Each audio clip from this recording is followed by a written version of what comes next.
Hello my dear friends, welcome to S class education. आज आपण पाहतोय 11th स्टँडर्ड इंग्लिशचा क्वेश्चन पेपर. तर तुम्हाला क्वेश्चन पेपर आणि आन्सर पेपर दोन्ही एकत्र पाहायला मिळते, जेणेकरून तुम्हाला एक आयडिया मिळेल की आपण क्वेश्चन आणि आन्सर्स कशा पद्धतीने सॉल्व्ह केले पाहिजेत किंवा कसं लिहिलं पाहिजे. So first of all section 1 आहे प्रोज. याच्यामध्ये क्वेश्चन आहे 12 मार्क्ससाठी. तुम्ही हवं तर हा जो पॅराग्राफ आहे तर हा रीड करू शकता. आता आपण पाहतोय त्याचे क्वेश्चन आणि आन्सर्स. आय होप की सगळ्यांना माहिती आहे की तुम्ही व्हिडिओ क्वालिटी इन्क्रीज करू शकता. दुसरी गोष्ट, तुम्ही पर्टिक्युलर गोष्टीला झूम पण करून पाहू शकता युट्यूबवरती. ओके, सो तुम्हाला ते माहिती आहेच. आता आपण पाहूया क्वेश्चन्स. सो क्वेश्चन आहे first of all global understanding, की describe the opinion of Tenzing about the question who was first 2 मार्क्ससाठी आहे. सो लेट अस सी की याचा आन्सर कसं लिहायचंय. Tenzing and Hillary both reach the top. Tenzing has been asked many times who was first, but it does not matter for Tenzing or Hillary. Their main thought was to reach the top. One couldn't do it alone. Also, there was a very little distance between them, so it was hard to confirm who was the first. Both of them believed that reaching the top was a teamwork, and they both reached together. So इथे they पाहिजे, and they both reached together. So basically अशा पद्धतीने हे answer तुम्हाला लिहायचं आहे 2 मार्क्ससाठी. Next question आहे कॉम्प्लेक्स फॅक्च्युअल 2 मार्क्ससाठी. Rewrite the statement using the correct alternative. So first आहे the pact was sign in the office of the prime minister of India or Nepal. So the correct answer is Nepal. Next आहे Tenzing had a copy of his or Hillary statement. तर याचं correct answer आहे Tenzing had a copy of Hillary statement. कदाचित तुम्हाला जर असं वाटते की कुठलं तरी आन्सर रॉंग आहे किंवा कुठलं तरी स्पेलिंग रॉंग आहे, तर खाली कमेंट बॉक्समध्ये तुम्ही ते मेन्शन करू शकता. अदरवाईज तुम्ही जस्ट एक रेफरन्स घ्या की पेपर कसं लिहायचंय. आन्सर्स तर तुम्हाला तसे स्वतःलाच लिहायचे आहेत. हा, काही रायटिंग मिस्टेक्स असतील, काही स्पेलिंग एरर्स असतील, तर तुम्ही खाली कमेंट बॉक्समध्ये मेन्शन करा, जेणेकरून इतरांना त्याचा बेनिफिट होईलच. नेक्स्ट आहे third question. The two mountaineers did not care or cared about reaching first to the summit. So the correct option is did not care. Tenzing held flag of India, Great Britain, Nepal, and United Nations or United States of America. So the correct answer is United Nations. So in this way हा जो question आहे आपण complete केलाय. Next आहे A3 interpretation. Give the list of Tenzing activities after reaching the summit. So summit वरती पोहोचल्यानंतर टेन्झिंगने काय काय केलं. So Tenzing activities after reaching at the summit. First one is Tenzing and Hillary embraced each other. So दोघांनी एकमेकांना मिठी मारली. He held the flags up high at the summit. He offered his prayers to God. He offered a little blue pencil given by his daughter. म्हणजे त्याने इतकं struggle करून वर जाऊन पण त्याने या काही पर्टिक्युलर गोष्टी ज्या आहेत त्या लक्षात ठेवून केलेल्या आहेत. सो त्याच्यामुळे आपण त्याच्याबद्दल इथे लिहितोय. ओके, नेक्स्ट आहे A4. A4 is what? A4 is language study. Do as directed. Sorry. A4 is personal response. Sorry. A4 is personal response. Give your opinion. We should participate in adventurous sports because. So 2 मार्क्ससाठी तुम्हाला personal response लिहायचे की आपण adventurous स्पोर्ट्समध्ये का participate केलं पाहिजे. So we should participate in adventure sports because they make us fearless. Of course मी खूप सिम्पल सेंटेन्स आणि सिम्पल आन्सर लिहिलंय. ट्राय करा की तुम्ही सिम्पल वाक्य बनवाल, कारण खूप मोठी वाक्य बनवली आणि त्याच्यामध्ये जर ड्यू टू एनी रिझन त्याच्यामध्ये ग्रॅमॅटिकल मिस्टेक्स असतील तर मग तुमचं ते एवढं मोठं वाक्य काहीच कामाचं नाहीये. ठीक आहे. So they teach us how to deal with difficult situations in life. They increase our confidence. In adventurous sports, there are many risks. So they test our physical as well as our mental abilities. So अशा पद्धतीने तुम्हाला साधारणतः 5 to 6 लाईन्सचं minimum 5 to 6 लाईन्सचं answer लिहायचं आहे. Due to those risks, we have to respond the situation quickly.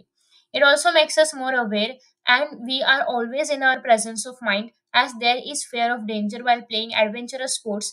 They helps us to overcome fear and tackle any obstacle if come in our life. So इथे काही mistakes आहेत. So जेव्हा तुमच्या असं काही mistakes होतील, फक्त एक सिंगल लाईन ड्रॉ करायची आहे. त्याला खूप जास्त कटकट नाही करायचं आहे. ठीक आहे, सिंपल एक लाईन ड्रॉ करायची आहे. आफ्टर दॅट नेक्स्ट आहे A5.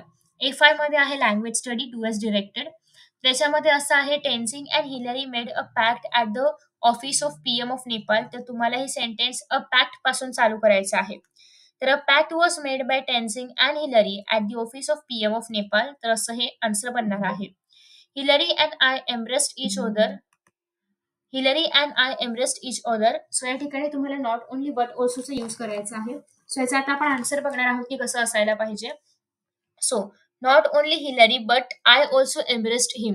ठीक आहे. सो फक्त हिलरीनेच मिठी मारली असं नाही, तर मी पण त्याला मिठी मारली. So not only but also त्याचा यूज इथे करायचा आहे. त्याच्यानंतर नेक्स्ट आहे A6 वोकॅब्युलरी. वोकॅब्युलरीमध्ये तुम्हाला इथे जे वर्ड्स आहेत तर ते फॉर्म करायचे आहेत depending upon the given meaning. So S-M-I-T-I. Okay. So top of the mountain त्याचं मिनिंग त्याचा वर्ड काय आहे? समिट. सो जे लेटर मिसिंग आहे ते तुम्हाला ते लिहायचं आहे, त्याच्या खाली अंडरलाईन करायचे आहे आणि मग हे तुमचं आन्सर जे आहे तर ते कम्प्लीट होईल. नेक्स्ट आहे C-L-L-L. So post in the military that is colonel. So COLONEL is the correct answer or correct word. तुम्हाला हे सगळे वर्ड्स त्या पॅसेजमध्ये मिळणार आहेत. सो तुम्हाला जस्ट कॉपी पेस्ट करायचं आहे वरून खाली, पण ते शोधावं लागेल अर्थात. Formal agreement P-C-. So PACT. Hold closely in one's arm that is embrace EMBRACE. Next is B. So B असणार आहे आपलं लँग्वेज स्टडी. सो लँग्वेज स्टडीमध्ये काय म्हटलंय 3 मार्क्ससाठी की we met European girl in the bus stop of Santacruz. So तुम्हाला error spot करायची आहे. So it is not in the bus stop, it is at the bus stop. The train arrived dash the platform dash time. So train arrived at the platform in time. I said to her, "Are you happy with your performance, with my performance?" So, तुम्हाला make a reported speech. So, I asked her that whether she was happy with my performance. So, याच्यामध्ये काही mistakes जर तुम्हाला जाणवल्या तर please comment बॉक्समध्ये लिहा. I hope so की आन्सर्स करेक्ट असतील as I have not check them. पण हे जे आन्सर्स आहे तुम्हाला करेक्ट वाटलं तर लिहा. अदरवाईज तुम्ही तुमचे आन्सर्स मला खाली कमेंट बॉक्समध्ये सांगू शकता. हे जस्ट एक डमी पेपर आहे, जस्ट टू मेक शुअर की तुम्हाला हे कळावं की आपण आन्सर्स कसे लिहिले पाहिजे. ठीक आहे. Next is question number 2A. So question number 2A 12 मार्क्ससाठी आहे. तुम्ही हा जो पॅसेज आहे तर हा रीड करू शकता. व्हिडिओ पॉज करा किंवा स्क्रीनशॉट काढा आणि रीड करा. आता आपण क्वेश्चन्स पाहतोय A1. A1 काय आहे? Global understanding. सो याच्यामध्ये काय म्हटलंय की तुम्हाला त्याचे गिवन सेंटेन्स आहे तर ते करेक्ट ट्रू आहे की फॉल्स आहे ते लिहायचंय आणि जर फॉल्स असेल तर ते करेक्ट करून लिहायचंय. सो फर्स्ट आहे initial shoes were without a hill. So initially shoes were without a hill हे राईट आहे. तर आपल्याला सेंटेन्स लिहायचे आणि मग ते ट्रू आहे की फॉल्स आहे ते लिहायचं. तर first sentence is true. Woman have been wearing high heel shoes for centuries to get comfort. So it's not to get comfort. So त्याच्यामुळे फॉल्स आहे. आणि woman have been wearing high heel shoes for centuries in the pursuit of fashion. So it's for the fashion, not for the comfort. But if you are able to find comfort in those heels, then it's your choice. Okay. Next is high heels can create a variety of foot problems. Yes, it's true. Always wear a heel higher than 6.5 centimeter. It's wrong. It should never be higher than 6.5 centimeter. Okay, to avoid those foot problems. Next question is A2. We have to write and 4 drawbacks of regularly wearing shoes with high heels. You may begin like drawbacks of regularly wearing shoes with high heels are. So आपण ते लिहिलंय drawbacks of regularly wearing shoes with high heels are. त्याच्यानंतर आपल्याला ते 4 drawbacks लिहायचे. First आहे losing body balance and breaking and ankle. Forced to use a lot extra muscular efforts to keep us safe and avoid falling forward. Due to this extra effort concentrated in the lower body arc, which can lead to the back pain. High heels also cause variety of foot problems. For example, metatarsalgia, that is pain in the ball of foot. So हे सगळे जे reasons आहेत किंवा drawbacks आहेत ते तुम्हाला पॅसेजमध्ये पाहायला मिळाले असतीलच. तुम्ही जर पॅसेज रीड केला असेल तर त्याच्यामधलंच हे आन्सर आहे.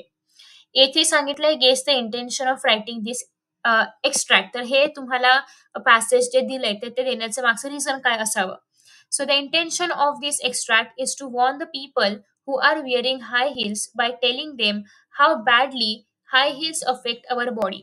So basically अर्थात अवेअरनेस पसरवणं हाच या पॅसेजचा मेन मोटो आहे की ऍटलीस्ट पीपल शुड नो की आपण जे हाय हिल्स वापरतोय ते फॅशनसाठी वापरतोय आणि त्याचे ड्रॉबॅक्स काय आहेत, डिसएडव्हान्टेज काय आहेत आपल्या बॉडीवरती. The extract is also sorry is नाही इथे. The extract also gives advice that heels should be off. इथे should be पाहिजे. Should be of correct feet and never higher than 6.5 centimeter to avoid problems causing due to them. Okay, so इथे फक्त should be करा, बाकी answer right आहे. Next is A4 vocabulary. इथे काय म्हटलंय की write the correct meaning of the word. सेंचुरीसाठी काय आहे, थाउजंड्स ऑफ इयर्स की हंड्रेड्स ऑफ इयर्स. सो आपण म्हणतो सेंचुरी मारली, विराटने सेंचुरी मारली, सचिनने सेंचुरी मारली. सो इट्स लाईक 100, त्याच्यामुळे हंड्रेड्स ऑफ इयर्स म्हणजे सेंचुरी. हजार्डस म्हणजे हार्ड की डेंजरस, तर it's answer is dangerous. Gait म्हणजे स्टाईल ऑफ गिव्हिंग की style of walking, so it's style of walking. Pursuit म्हणजे carrying person suit or to achieve something, it's to achieve something. So next is personal response. To wear shoes with high heels is good or bad. So हे तुमचं opinion आहे. तुम्हाला जर hills वापरायला आवडतात आणि तुम्हाला असं वाटतंय की ते माझ्यासाठी चांगलं आहे, तर तुम्ही ते लिहू शकता की इट इज गुड. आणि हॅव टू ऑल्सो एक्सप्लेन की ते का गुड आहे किंवा ते का चांगलं आहे. आणि तुम्हाला जर असं वाटतंय की हिल्स नाही घातला पाहिजे, इट्स बॅड, तर ते का बॅड आहे ते पण लिहावं लागेल. So let's check out the answer. Women are wearing very high heel shoes only for the sake of fashion, अर्थात even though they are not comfortable, अर्थात heels above 6.5 centimeters should be avoided as heels cause a lot of problems related to back, foot, etc. It also interferes with a normal walking style. According to such disadvantages, we can say that wearing shoes with high heels is bad for our health, but one can prevent these problems by wearing heels of correct fit. So अशा पद्धतीने हे answer आहे जे की proper आहे. तुम्ही हे same answer पण तुमच्या एक्झाम मध्ये लिहू शकता. Next question is A6 language study आहे. डुएस डिरेक्टेड मधलं फर्स्ट की woman have been wearing high heel shoes for centuries in the pursuit of fashion. हे तुम्हाला choose the correct alternative that denotes the tense of the sentence. So याचे tense आहे ते म्हणजे wearing असल्यामुळे continuous tense तर आहे. आता प्रेझेंट परफेक्ट कंटिन्युअस आहे की प्रेझेंट कंटिन्युअस टेन्स आहे, let's check. So has been sorry have been, woman have been सांगितले म्हणजे हे प्रेझेंट परफेक्ट कंटिन्युअस टेन्स आहे. So option C is the correct answer. Always wear the correct fit. So choose the correct alternative that shows the correct type of this sentence. So we are suggesting them, we are telling to the people, or we are maybe ordering them. So it's always starting with always. It is a imperative sentence. So it is the order. ठीक है. After that next आहे की we have to write the summary of the given paragraph. तर आता summary कशी लिहायची बघा. Already summary कशी लिहायची याच्यावरती मी डिटेल आणि डेडिकेटेड व्हिडिओ अपलोड केलाय. आय होप तुम्ही तो पाहिला असेल. नसेल पाहिला तर प्लीज चेकआउट करा. ॲज यू ऑल नो समरीला वरती टायटल असलं पाहिजे. सो या ठिकाणी मी टायटल घेतले disadvantages of using high heels. और मग तुम्ही high heels for fashion, high heels for comfort, is high heels safe, अशा प्रकारे काहीतरी टायटल तुम्ही इथे देऊ शकता. काही पण जे तुम्हाला हवं असेल ते, फक्त पॅसेजशी कनेक्टेड असलं पाहिजे. आता आपण समरी बघूया. समरीमध्ये ॲज सच आहे असे सेंटेन्सेस पॅराग्राफ मधून उचलायचे नसतात. So earlier the shoes were without heels but for normal walking requires little heel to walk comfortably. अर्थात तुम्हाला माहिती आहे की प्रत्येक युजली आता फ्लॅट्स पण निघालेत. पण आधी असं होतं की प्रत्येक चप्पलला थोडीशी तरी हिल, एकदम थोडीशी मायन्यूट का असेना, अगदी अर्ध्या इंचाची का असेना, पण हिल असायची का तर आपण प्रॉपरली चालू शकू यासाठी. Women have been wearing high heels for the sake of fashion and compromising with their comfort. Of course, so wearing heels higher than 6.5 centimeter regularly can cause various serious problems, and it also interferes our normal walking style, losing body balance and breaking on ankle.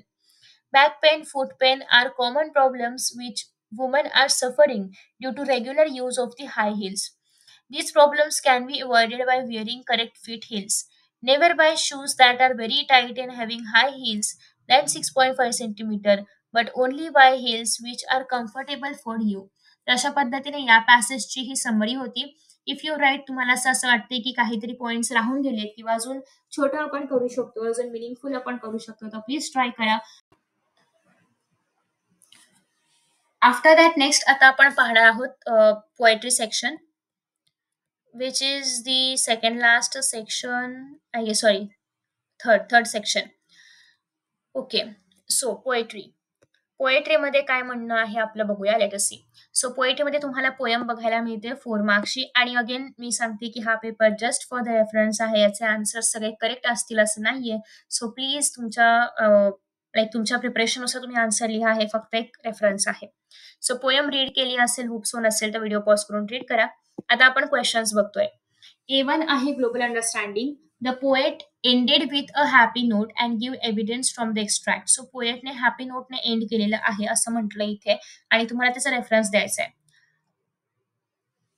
The poem ended with the cherry tree in the full moon full bloom, sorry, full bloom, and the poet is very happy because the plant planted by him is now a big tree. आणि evidences काय आहेत last line मध्ये, तर last line मध्ये ते म्हणतंय की that small the cherry grown by me, म्हणजेच काय ते जे स्मॉल चेरी आहे ते मी ग्रो केलंय. तर ह्याच्याने पोएटचा आपल्याला हॅपीनेस दिसून येतो. Next question is trees attract birds and insects, हे तुम्हाला तुमच्या पर्सनल रिस्पॉन्समध्ये लिहायचं आहे. तर of course trees provide shelter to the birds, so birds are attracted towards trees. They build nest on the trees. They also get fruits as food for them. So trees have flowers. Insects get nectar from flowers. So insects are also attracted to the trees. So the bees also make beehives on the trees. Their beautiful colors of flowers also the beautiful colors of flowers also attract insects. ठीक है, simple answer. Next is question number 3. We have to read the poem आणि याच्या accordingly आपल्याला खाली काय लिहायचं आहे, appreciation लिहायचं आहे. सो पोएम रीड करू शकता. अप्रिसिएशनसाठी काय काय पॉईंट्स आहेत, थीम लिहायचे, पोएटिक डिव्हाइस लिहायचे, स्पेशल फीचर आणि या पोएम बद्दल तुमचं ओपिनियन.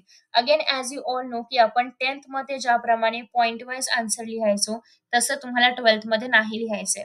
तुम्हाला 12th मध्ये पॅरेग्राफ बेस्ड आन्सर लिहायचं आहे. सो पोएमचं नाव काय आहे, the sober.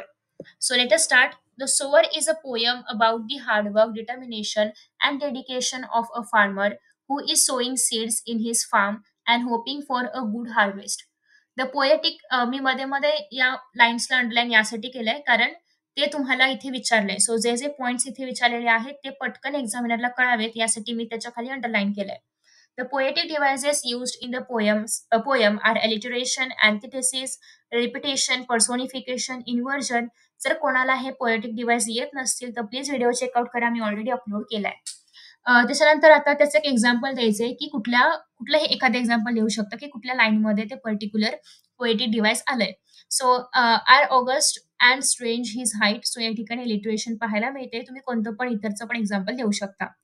To maintain the rhyme scheme A B the poet use little complex language. आता स्पेशल फीचर्स काय आहेत बघा. थीम तर आपण इनिशियलीच एक्सप्लेन केलेली आहे. पोएटिक डिव्हाइसेस झालं. आता आपण पाहतोय third point, that is special features. So special features used in the poem are imaginary and symbols. Each and every line of the poem describes the scene or an action of the sower. In the poem, it is In the poem, it is mentioned that dominance of Silhart is the sower over the deep uh, furrows explains the dominance of man over the nature poet nature sorry over the nature. Poet also said precious grain because the grain are fruits of sower's hard work, dedication, etc. We get the valuable message from the poem that we should also do our work with dedication and determination like sower. In the poem, both nature and human aspects are mentioned. The poem admires sower for the hard work and dedication. So हे जे opinion your opinion आहे तर ते we get valuable message हे आहे opinion. तुम्ही असं पण सुरुवात करू शकता की माय ओपिनियन इज वगैरेने पण चालू करू शकता, नो इश्यूज. तर अशा फॉर्मॅटमध्ये आपण हे जे अप्रिसिएशन आहे तर ते लिहिणार आहोत. आय होप की तुम्हाला एक आयडिया मिळालेली आहे. नेक्स्ट आता आपण पाहतोय रायटिंग स्किल. सो रायटिंग स्किलमध्ये बघा इथे फॉर्मॅट ऑलरेडी दिलाय. ईमेलचा प्रत्येक वेळी दिलं असेल असं नाहीये. तुम्हाला हे जे फॉर्मॅट आहे तर ते लक्षात ठेवायचे. सो पॉइंट्स काय काय आहेत. Write an email to your friend who has not contacted you for a long time. So ask reason की तू का कॉन्टॅक्ट नाही केलं, मग आपण एक मीटिंग अरेंज करूया का, आणि आपल्याला फ्रेंडलियर लँग्वेज यूज करायची आहे. सो बघा ईमेल आयडी मध्ये वरती एक ऑप्शन आहे सर्च ईमेल. माझं सर्चचं स्पेलिंग चुकलंय कदाचित. नेक्स्ट आहे कंपोज. कंपोज मध्ये काय लिहायचंय, टू लिहायचंय. मी तुम्हाला ऑलरेडी ईमेलचा फॉर्मॅट दिलाय. टू लिहायचं आहे टू सखी सावंत 1257@gmail.com. काही पण नाव तुम्ही इथे घेऊ शकता. नेक्स्ट आहे इनबॉक्समध्ये जे दिलंय ते आहे असं मी उतरवलंय. लिहायची गरज नाही इनबॉक्स वगैरे, पण लिहिलं तर चांगली गोष्ट आहे. सीसी बीसीसी मध्ये काहीच लिहायचं नाहीये सध्या तरी. तुम्ही असंच रिकामं सोडलं तरी पण चालेल. आता इथे छान बॉक्स ड्रॉ करून दिलाय तर तुम्ही पण ट्राय करा की तुम्ही पण बॉक्स ड्रॉ कराल. Subject is very important. आता तुम्ही तुमच्या फ्रेंडला बोलवताय मीटिंग करायला किंवा भेटायला तर मीटिंग प्रपोजल तुम्ही लिहू शकता. आता तुम्ही लिहिताय बघा. Dear Sakhi, how are you? Hope so you are doing well. Since you moved Mumbai we have not met. So आता आपण भेटलो नव्हतो इतके दिवस झाले त्याच्यामुळे भेटायचे असं एक साधारणतः विषय आपल्याकडे आहे. So I was trying to call you but then I came to know that your mobile number is changed. So I missed you very much. I hope you are happy and doing well in the new college. I miss our group of school As we all are busy in our bachelor education, college, and studies, we didn't meet from many months. I am planning to arrange a small meeting so that we will get a chance to spend some time with each other. I am also sending mails to the other group members. Kindly write me about your plan to visit Punjab as we are waiting for you. Take care and be in touch. Yours lovingly, Navneet Kaur. ठीक आहे. तर अशा पद्धतीने आपण छान असा email लिहिलाय. आता अर्थात पंजाबला बोलवतोय म्हटल्यानंतर मैत्रीण पंजाबी असली पाहिजे. त्याच्यामुळे मी खाली युअर्स लव्हिंगली नवनीत कौर असं लिहिलंय. तर इन दिस पॅटर्न तुम्हाला जे ईमेल रायटिंग आहे तर ते करायचं आहे. आहे तुम्हाला एक पॅटर्न समजतोय, कसं करायचंय, काय करायचंय कळलेलं आहे. छान मी त्याला बॉर्डर केलंय, बॉक्स केले, सगळं केलंय. हे पण ट्राय करा एक्झाममध्ये पण करण्याचं. पेपर प्रेझेंटेशन चांगलं होईल आणि तुम्हाला त्याचे पण मार्क्स मिळतील. आफ्टर दॅट नेक्स्ट आता आपण पाहणार आहोत की एक्सपान्शन ऑफ आयडिया आहे 4 मार्क्ससाठी. सो एक्सपान्शन ऑफ आयडियामध्ये काय सांगितलंय, a bad workman blames his tools.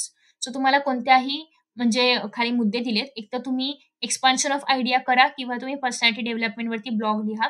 तर मी फर्स्ट क्वेश्चन सॉल्व्ह केला एक्सपान्शन ऑफ आयडियाचा. तर bad workman blames his tools म्हणजे नाचता येईना अंगण वाकडे. पॉइंट्स काय आहेत की हे कॉन्सेप्ट एक्सप्लेन करायचं आहे, मग एक्झाम्पल द्यायचं आहे आणि या म्हणीमधून किंवा या प्रोवर्बमधून काय तुम्हाला मेसेज मिळतोय तर ते लिहायचं आहे. A workman who is not so good at his work blames his tools. By blaming his tools, he is rejecting his responsibilities and mistakes he did. So basically workman जो की स्वतःच त्याच्या कामामध्ये चांगला नाहीये, तर तो त्याच्या टूल्सला ब्लेम करतोय, त्याच्या हत्यारांना ब्लेम करतोय, की ते चांगले नाहीयेत म्हणून मी माझं काम चांगलं नाही करू शकत आहे. याचा अर्थ त्याच्याकडे ज्या काही रिस्पॉन्सिबिलिटीज आहेत, तर त्याला तो ब्लेम करतोय किंवा तो त्या रिस्पॉन्सिबिलिटीज रिजेक्ट करतोय. So if the workman didn't do this work properly, then he blames the tools tools, and so he gets sympathy from people, and he establishes himself as a poor and innocent workman so that client will not driven away. So basically तो असं दाखवतोय की माझी काहीच चुकी नाहीये, जे काय आहे तर त्या टूल्समुळे होते, ते टूल्स चुकीचे आहेत वगैरे. आणि तो लोकांची सिंपती घेतोय की मी किती इनोसंट आहे, मी किती ऑनेस्ट आहे, प्रामाणिक आहे, पण माझे टूल्सच चांगलं काम नाही करत आहेत. जेणेकरून जे क्लायंट्स आहेत तर ते त्याच्यावरती चिडू नयेत किंवा दूर जाऊ नयेत त्याच्यापासून. So due to the fear of bad reputation, की आपलं रेप्युटेशन खराब होऊ नये यासाठी ही blames all other factors and cover up his lack of skills. So त्याचं रेप्युटेशन खराब होऊ नये म्हणून त्याने सगळे त्याचे जे काही लाइक त्याचे स्किल्स जे आहेत त्याच्याकडे कमी आहेत, तरी पण त्याने त्याचा ब्लेम जो आहे तर तो इतर गोष्टीवरती टाकलाय, ना की स्वतःला कडे घेता. ठीक आहे. So in day to day life this is applicable everywhere. There are people who lack skill, but in need of correcting those skills or improving themselves, they blame other external factors and give excuses. So rather than ते skills शिकण्यापेक्षा ते जे काही बाहेरचे factors आहेत त्याच्यावर त्यांचं जे काही राग आहे ते काढत राहतात. So they are not ready to accept their fault, आणि ते हे पण एक्सेप्ट नाही करत की आपलंच काहीतरी चुकलं असणार किंवा आपल्यालाच काहीतरी येत नाहीये, हे पण न एक्सेप्ट करता ते तसेच लाईक त्याच्या हत्यारांनाच दोष देत राहतात. On the other hand, there are some people who don't have much resources, but when they also when but then also they work hard, use the available resources properly, and their work best and they work best. So it does not matter how tools we have, but how we use ते matters a lot. कुठले tools आपल्याकडे आहेत त्यापेक्षा आपण त्याचा use कसं करतो ते जास्त मॅटर करतं. Those who don't use the tools properly they blame the tools even though they lack the skill. This proverb is used for them. So even though त्यांच्याकडे स्किल्स चांगले नसतील तरी पण त्यांनी त्यांचं जे काही काय म्हणतात त्याचा जो काही ब्लेम आहे तर तो स्किल्सला न देता तो इतर गोष्टींनाच देतोय. सो हे आहे पूर्ण आन्सर. आता नेक्स्ट लास्ट सेक्शन आहे तो म्हणजे ड्रामाचा. तर पहिला आहे give answers. So as you all no की ड्रामासाठी कोणतंही असं हे लाइक पोयम छापून दिली आहे, ऑथरचं राईटअप छापून दिले असं नाही होणार. तुम्हाला हे स्वतःच्याच मनाने लिहायचंय. सो पहिलं आहे write any two features of one act play. तर पहिलं फीचर आहे अ सिंगल डॉमिनंट थीम, आणि दुसरं आहे लिंक्ड कॅरेक्टर अँड टाइम. अजून एक आहे threat with everyday life problems. So जे कुठलं तुम्हाला 2 वाटेल लिहावं असेल ते तुम्ही लिहू शकता. सेकंड एम-सी-क्यूजमध्ये काय काय क्वेशन्स आहेत बघा, की तुम्हाला सांगितलंय choose the correct option that properly explains the concept plot. So plot जे क्लिअरली एक्सप्लेन करते ते तुमचं आन्सर असणार आहे. सो ए आहे plot is the theme of the drama. B आहे plot is the logical sequence of event. आणि third आहे plot is the state arrangement of drama. No. Correct answer is option B. It is the logical sequence of events. Shakespeare era came in to existence in the dash to the public theatre. So कोणत्या सेंचुरीमध्ये आला? 16th सेंचुरीमध्ये. तर in this way अशा पद्धतीने आपण एक previous year paper solve केलेला पाहिला आहे, आन्सर शीट आणि क्वेश्चन पेपर. आय होप की तुम्हाला हा व्हिडिओ आवडला असेल. प्लीज तुमच्या मित्रांसोबत शेअर करा. Thank you so much and see you in the next video. Bye bye.